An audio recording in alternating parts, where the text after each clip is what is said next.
Hey everyone, it's Dr. Walker. This is video 42C called Spring Potential Energy. We've just talked about kinetic energy and gravitational potential energy. So now we have another form of energy to learn about. But before we talk about spring potential energy, we do need to talk about springs a little bit because we skipped that topic earlier. So the first thing to know about a spring is that it's going to have an equilibrium position where it's not stretched or compressed. That is the middle position right here.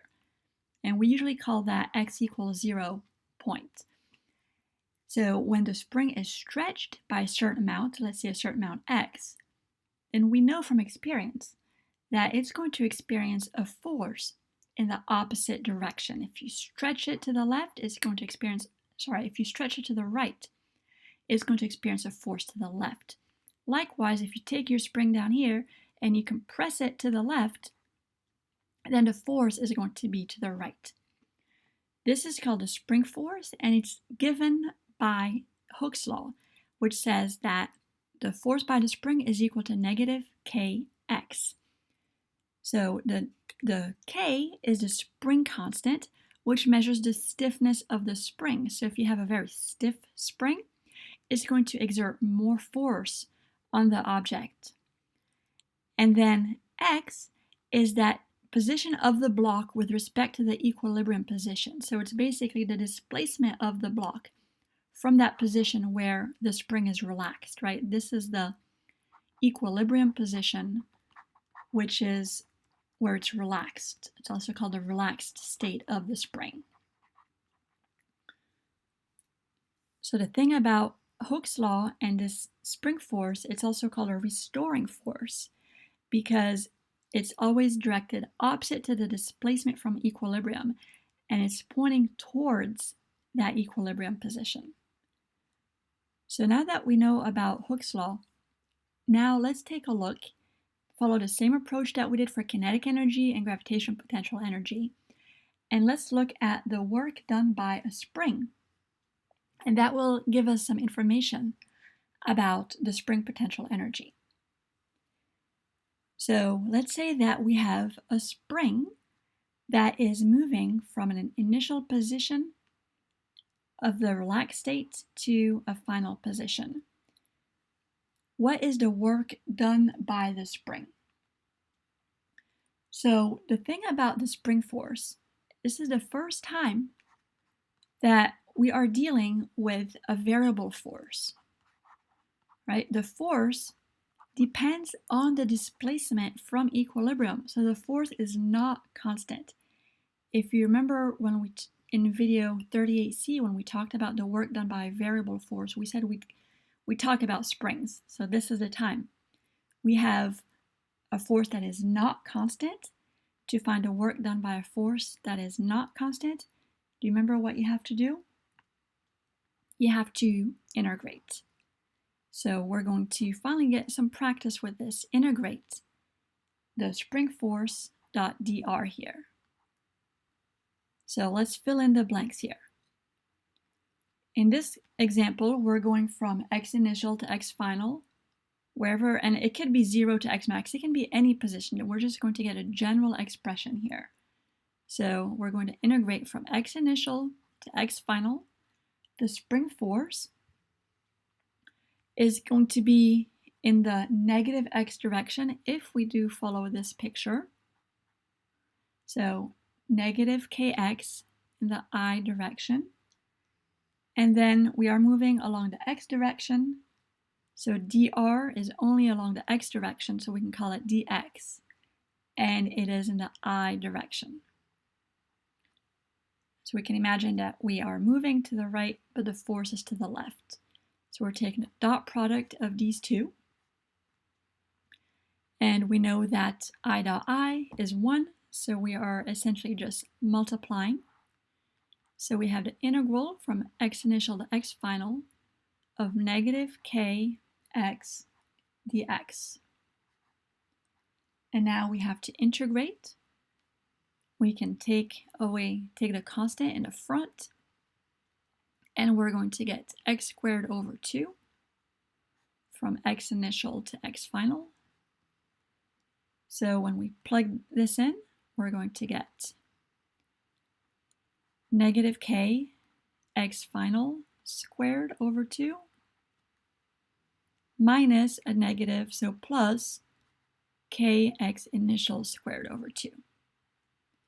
So we have final minus initial again. We can rewrite it so that it's initial minus final. So we usually just put 1/2 kx initial squared minus 1/2 kx final squared. So as you can imagine, this term is going to be the spring potential energy. Whenever you have a string that is deformed, that means that it is stretched or compressed from this equilibrium position, then that spring is going to store energy. When it's held in that stored state, but then if you let go, then you're going to release it, and it's going to convert into another type of energy, such as kinetic energy. Just like that book that we talked about. It stored that gravitational potential energy, but it wanted to release it and convert it to kinetic energy and go back to the ground. The spring wants to go back to its equilibrium position. So the energy stored in a spring, we call it U sub S. It's a it's a potential energy, right? It's just a spring potential energy. We used a U for the potential energy as 1/2 kx squared. So we can see that if x is 0, where, remember, x is how much it is stretched or compressed from equilibrium.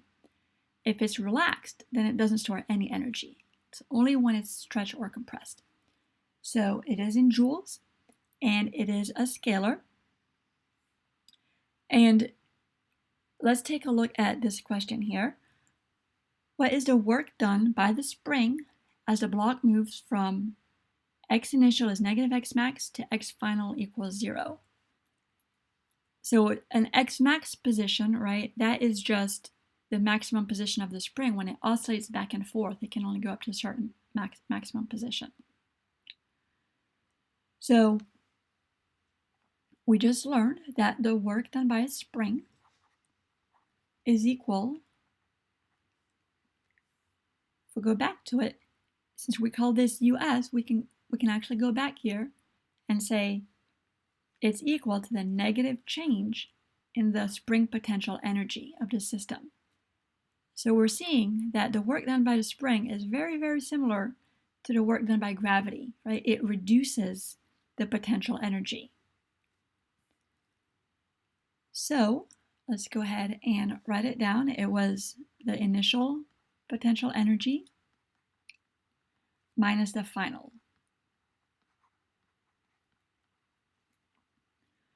So all we have to do is plug in negative x max for x initial.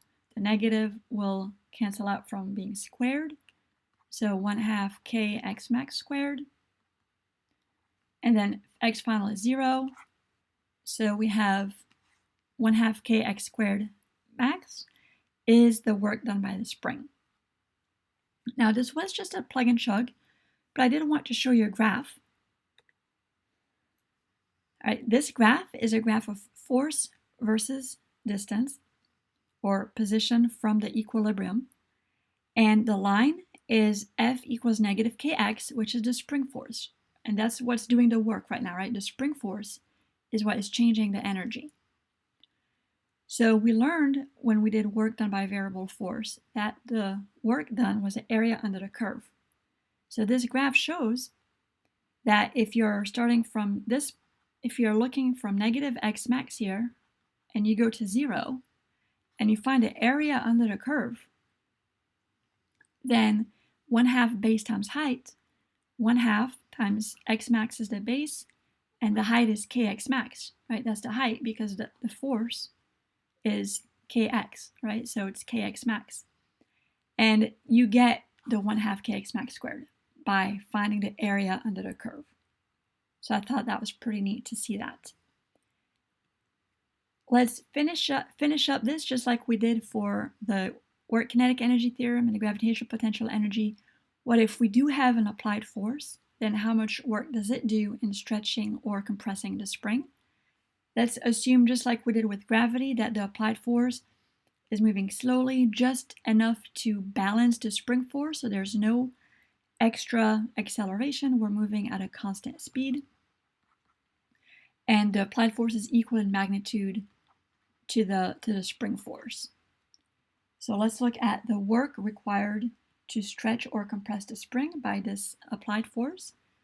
So note that the applied force, which is FAPP or FA, is just going to be Kx. It's going to be the opposite of the spring force. The spring force is going to the left, the applied force is going to the right. Now it's still not a constant force. Even though we're moving at constant speed, it's opposing the spring force, which is not constant, so the applied force is not constant either.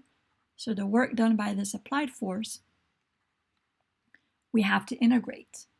We're going to integrate from x initial to x final. The force times the displacement. The force is the kxi. And then remember the dr is just going to be dx in the I direction. Right? We're moving this way, the x, the applied force in the same direction. So we're going to get the integral of kx dx, and we can integrate from x initial to x final, and we're going to get kx squared over 2 from x initial to x final. And just as we expect for the work done by the applied force, we're going to get the 1/2 kx final squared minus 1/2 kx initial squared. So while the spring reduces the potential energy, the applied force, this external force, when it's stretching the spring, it's giving it energy, right? It's increasing the potential energy of the spring. Let's look at one more your turn, very similar. I encourage you to practice it using a graph. What is the work done by the applied force to stretch the spring from 0 to x max? So we just plug in work equals 1/2 kxf squared, final minus initial because it's the work done by the applied force. And we're going from an initial to a final here, so the initial is 0. So the final, we just put the x max in for xf. We're going to get 1/2 kx max squared, which is answer B. So think about what the graph looks like. The applied force is opposite of the spring force. It's positive, right? It's kx, so it's a positive slope. We're going from 0 to x max. We take that area under the curve. We can see that it is equal to 1/2 kx x max squared.